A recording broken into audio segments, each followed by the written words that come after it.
the orphans, as they grew up and developed, had to go, see, because they were all supposed to be very young. And Barbara stayed right to the end. And then a year or so, or months afterwards, I saw Barbara at the Pigalle.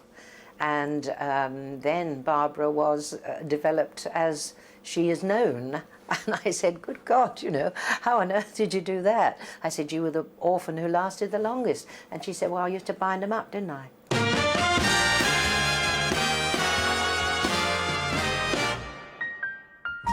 I came out of Love from Judith thinking that I was Miss West End.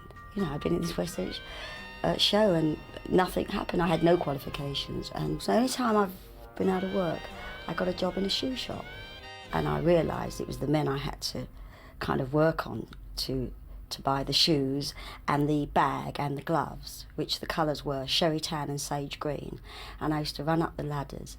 I used to be really naughty and wiggle the bum. I mean, I was a virgin, but I knew that's what made the guys, you know, buy the shoes and everything. And I loved it. And then suddenly, out of nowhere, I had what you call an ordinary life. This girl came up to me, the manageress. She said, what are you doing on Saturday? So she said, oh, why don't you come down to Royal Tottenham? Well, what's the Royal Tottenham? And anyway, I did. And I started to realise what it was all about, what I got the boobs for.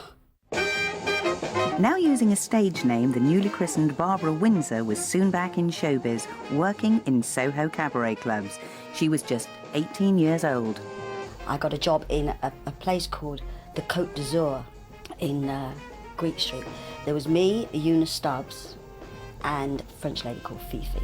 And we used to come out and sing, what's on in London, what's doing tonight? And well, that's when I lost my virginity there, because there was all these very good-looking, dark, swarthy gentlemen around.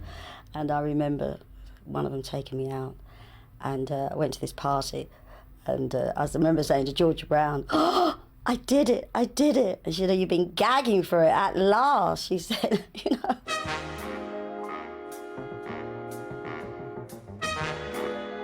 It was when I met Peter Charlesworth. It was the agent who I owe a hell of a lot to.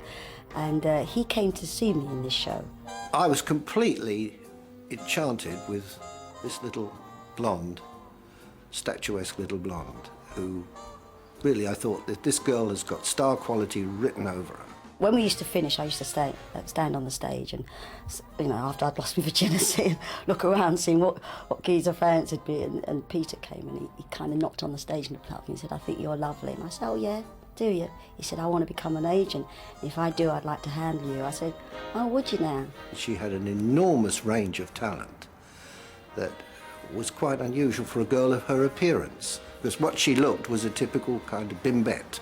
Then I began to sort of push her around into various jobs. His first job, he said, I've heard that Ronnie Scott wants a new singer. And I said, so he said, go down, sing Sunny Side of the Street.